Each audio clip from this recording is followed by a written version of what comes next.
Hello friends, कैसे हैं आप लोग। मुझे उम्मीद है कि आप लोग अच्छे होंगे और अच्छे से पढ़ाई कर रहे होंगे। इस वीडियो में आपको बताने वाले हैं NCERT class 8th Hindi chapter 5 Hundru का जलप्रपात। कौन है हुंडरू का जलप्रपात। सबसे पहले इसमें हम पढ़ने जा रहे हैं, ये देखिए, ये जो पीला कलर का है इसको हम पढ़ने जा रहे हैं। सामान्यतः यात्रा वृत्तांतों में पारंपरिक रूप से महत्वपूर्ण धार्मिक और सांस्कृतिक स्थानों का वर्णन किया जाता है। जो इस कविता में कहानी में दिया गया है उसी का संक्षेप में यहाँ लिखा हुआ है। हुंडरू का जलप्रपात आदिवासी संस्कृति की विशिष्टता को उभरने वाला यात्रा वृत्तांत है। इस दृष्टि से पाठ उल्लेखनीय है। पहाड़, नदी, जंगल की सुंदरता के साथ ही उस इलाके में आसानी से उपलब्ध अभ्रक और कोयला खदानों का भी वर्णन है। यानी प्रकृति के साथ ही मनुष्य की जिजीविषा और श्रम की महत्ता का भी संयोजन है। पाठ में बहुलवादी संस्कृति के प्रति विश्वास प्रकट किया गया है। झरने की सुंदरता और प्राकृतिक दृश्यों की विशिष्टता के उद्घाटन से पाठ रोचक बन गया है। क्लियर है। चलिए अब आगे बढ़ते हैं। छोटा नागपुर स्वर्ग का एक टुकड़ा है। जमीन में हरियाली, आकाश में नीलिमा, पग पग पर पहाड़ों को देखकर धरती भी उबड़ खाबड़ और ऊंची हो गई है। तीव्र धारा और गंदले पानी के साथ नदियां बल खाती बह रही है, जिन्होंने मैदानों की छाती चीरी है और पर्वतों का अंतर फोड़ा है। झाड़ी झुरमुटों, पेड़ पौधों और लता जुल्मों के साथ जंगल अपनी जगह पर आबाद है, जिन्होंने जंगली जानवरों को शरण दिया है। बेहतरीन सड़कें, जिनके बनाने में ठेकेदारों को कम तरदूद और विभाग को कम व्यय पड़ा है, सांप की तरह भागी जा रही है। और उन्हीं के साथ कुछ सवारी पर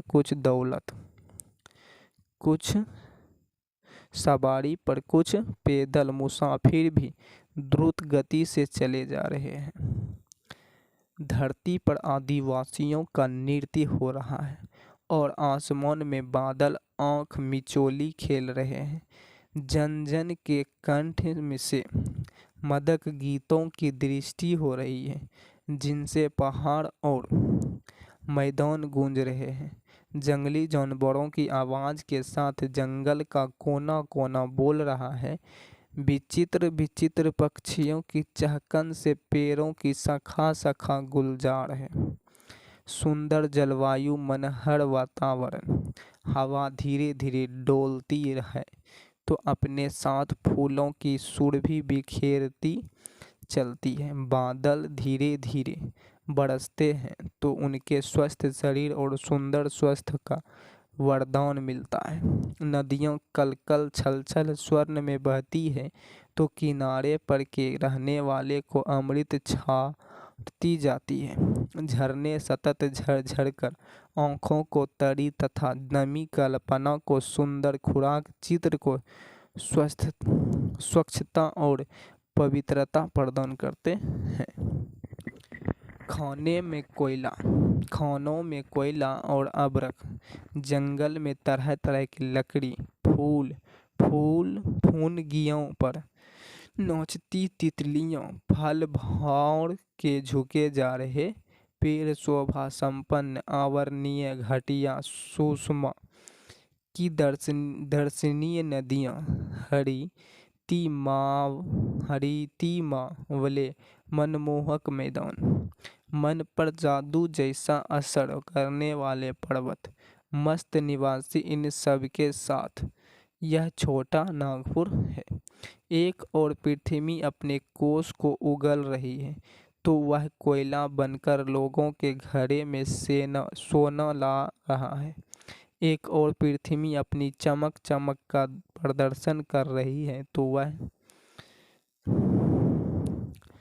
अबरक बनकर दुनिया का श्रृंगार कर रही है। अपने निरंतर संघर्ष से नदियों पत्थरों को खराद खराद कर नवीन आकार में प्रस्तुत कर रही है, तो उसे लोग श्वेत शालिग्राम कहकर पूजते हैं। पत्थरों से करुणा की धारा झर रही है, जिसे लोग झरना कहकर विस्मित भाव से देखते हैं। इस छोटा नागपुर में कई दर्शनीय झरने हैं, पर उसमें हुंडरू का झरना निराला है। मैं जब भी रांची गया हुंडरू देखने जरूर जाता हूँ। यह झरना है जिससे मेरे मन प्राण पर जादू किया है। यह झरना है जिसकी स्मृति भूलती नहीं। यह झरना है जिसके बारे में खेलते हुए मैं आघाता नहीं। रांची से पुरुलियावाली सड़क पर 14 मील जाने के बाद एक सड़क मिलती है जिसे हुंडरू पहुंचाते हैं। पुरुलिया रोड में उसकी दूरी 13 मील है। यूँ रांची के हुंडरू 27 मील दूर है। महात्मा गांधी ने कहा कि साध्य की पवित्रता एवं महत्ता तभी है जब उसका साधन भी महान हो। महान मंजिल पर पहुंचने के लिए मार्ग भी महान ही चाहिए। जैसा हुंडरू का झरना वैसा उसका मार्ग। ठीक है। रांची से चलने वाले मुसाफिर को झरना पहुंचाने तक ऐसे ऐसे सुंदर मैदान मिलते हैं कि वहाँ थोड़ी देर ठहर कर टहलने की इच्छा होती है। ऐसे जंगल दिखलाई पड़ते हैं जिनकी विभीषिका से शायद बाघ को भी डर लगता हो। और बीच बीच में पहाड़ी, उस पर झाड़ी, सब दर्शनीय, सब वर्णनीय। चूँकि महीना अगस्त का था, इसीलिए धान की क्यारी की भी न्यारी हरियाली थी। बलखाती सड़क जिस पर चलने में आनंद आए, पथरीली जमीन एवं पत्थर की छाती चीरकर बहने वाली पतली नदी जिसके देखने में आनंद आए, पेड़ों पर चहकती चिड़ियाँ जिनकी चहक सुनने में आनंद आए, सब मिलकर आनंद को कई गुना बढ़ा रहे थे। हवाइयाँ डोल रही थीं, जैसे सलाह लेकर डोल रही हो। छोटा नागपुर के निवासी सादगी के अवतार और गरीबी की मूर्ति, जिनकी रहन सहन में 100% कला बसती है, मार्ग में यूँ खड़े थे जैसे मेरा स्वागत कर रहे हो। मकई के पौधे कहीं कहीं अगल बगल में यूँ लहरा रहे थे जैसे यहाँ वालों की किस्मत लहरा रही हो। इस प्रकार मार्गदर्शन का आनंद लेते हुए हम हुंडरू के पास पहुँचे। एक बार मन ही मन मैंने झरने को प्रणाम किया। पहाड़ पर पानी की यह अजीब लीला है जिसका मुकाबला न रामलीला करे न रामस लीला। पानी का इस प्रकार उछलना कूदना, धूम मचाना और उसकी यह आवाज़ जैसे 10-5 हाथी एक बार चिंगार रहे हो, जैसे 10-5 ट्रेन के इंजन एक साथ आवाज़ कर रहे हो, जैसे एक साथ कई हवाई जहाज चक्कर काट रहे हो, या जैसे कई सहस्त्र नाग एक साथ फन फैलाकर फुफकार कर रहे हो। पहुंचने के साथ यात्री के कानों में ऐसी ही आवाज़ पड़ती है। और अब झरना देखने लगा। वातावरण की पवित्रता ऐसी कि मालूम होता है मानो हम देवलोक के समीप पहुंच गए। है क्या यह? युग युग से पानी का आघात है। पत्थर की बर्दाश्त है और यूँ एक प्रकार से यह पत्थर की क्षमता का प्रदर्शन है। पर एक पत्थर ऐसा भी है जिसकी छाती को चीरकर पानी निकालता है। यूँ एक प्रकार से यह जल की क्षमता का प्रदर्शन है, जिसके सामने पत्थर भी मात है। हाँ, पत्थर मात है करुणा के सामने, प्रेम के सामने, जिसके अपार बल के स्वरूप पत्थर की छाती से धारा फूटती है। पत्थर की आँख से आंसू निकलते हैं और पत्थर का कलेजा पिघल जाता है। पहाड़ पर नदी का यह खेल है। यह नदी है स्वर्ण रेखा, जिसके उद्गम स्थान से 50 मील आगे आकार हुंडरों का यह झरना है। स्वर्ण रेखा नदी रांची, धनबाद, सिंहभूम एवं बालासोर जिलों से होकर बंगाल की खाड़ी से गिरती है। नदी जहाँ पहाड़ को पार करने की चेष्टा में पहाड़ पर चढ़ती है, वहाँ पानी की कई धाराएं हो जाती हैं और जब सबकी सब धाराएं एक होकर पहाड़ से नीचे गिरती हैं तो एक विचित्र दृश्य दिखलाई देता है। यही झरना है जिसकी ऊंचाई 243 फुट है। उजला पानी ऐसा प्रतीत होता है कि पानी के चक्कर और भांवर में पीसकर पत्थर का सफ़ेद चूर्ण गिर रहा है। कभी ऐसा भी मालूम होता है कि रुई धुनने वाला अपनी धुनकी पर रुई धुनकर उस ऊंचे बैठा हुआ गल्ले को नीचे गिरा रहा है। बचपन में हवा की मिठाई लेकर फेरी वाला आता था तो उसका रंग लाल होता था। प्रतीत होता है वैसी ही, लेकिन उजले रंग की हवा की मिठाई लेकर पर्वत आज स्वयं फेरी देने निकला है। और कहीं कहीं बीच में चट्टान पर जब प्रबल धारा गिरती है तो संघर्ष से इंद्रधनुष जैसा रंग उत्पन्न होता है। जान पड़ता है कि सतरंगा पानी हवा में उड़कर विलीन हो रहा है या हवा में उड़ता इंद्रधनुष फरफरा रहा है। चारों ओर जंगल और पहाड़ के बीच में प्रकृति की यही लीला स्थली है। झरना के एक ओर का जंगल ऊंची में है, एक ओर का जंगल हजारीबाग में और बीच में झरना बह रहा है।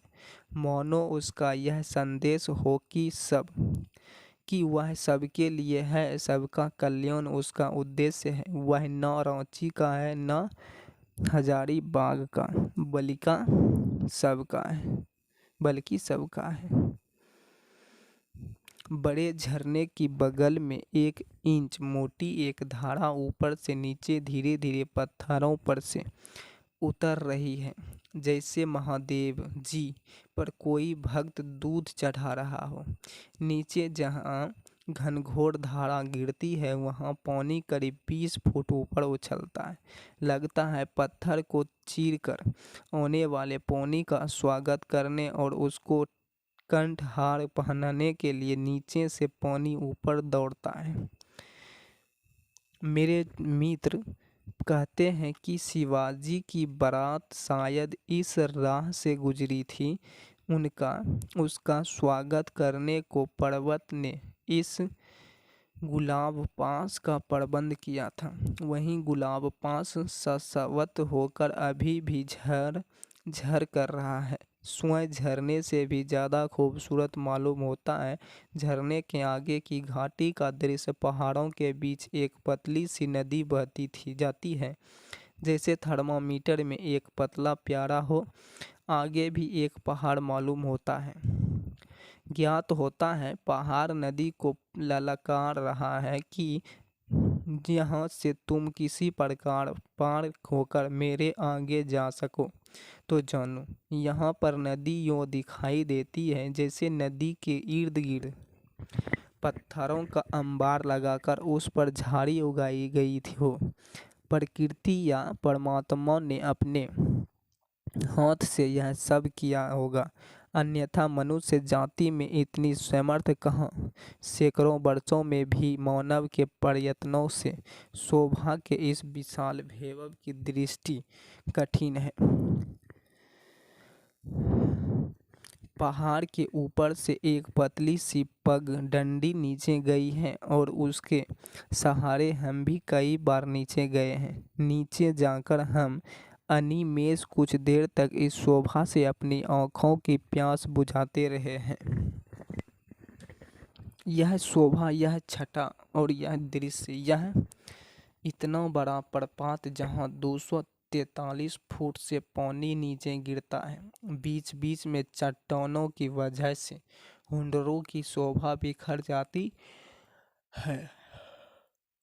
पानी कुछ पीलापन लिए हुए हैं और यूं सरस रता हररता गिरता है कि कुछ भयंकर मालूम पड़ता है। जोहे में यहाँ पानी गिरता है बिल्कुल सफ़ेद और यह भयंकरता भी उसमें नहीं है। वह मधुर और कोमलता से ओतप्रोत जान पड़ता है। यहाँ का पानी निरंतर संघर्ष के साथ चट्टान पर गिरता हुआ मानो आग की सृष्टि करता है, जिसका धुआं बराबर ऊपर उड़ता रहता है।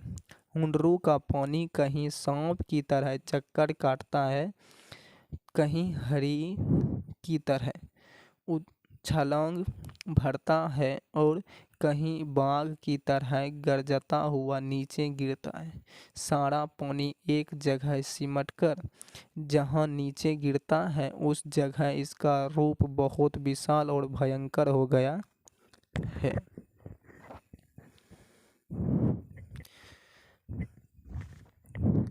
उस जगह हाथी भी जाए तो धारा के साथ कहाँ चला जाए इसका पता मिलना मुश्किल है। इसके बाद धीरे धीरे मंथर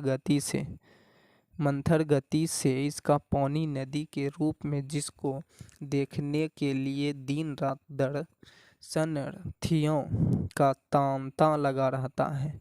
यहाँ डिस्ट्रिक्ट बोर्ड की ओर से एक बंगला बनवा दिया गया है, लेकिन खाने पीने के सामान का यहाँ भी अभाव है। हुंडरू जलप्रपात की भीड़ और चीज़ों का अभाव देखकर ख्याल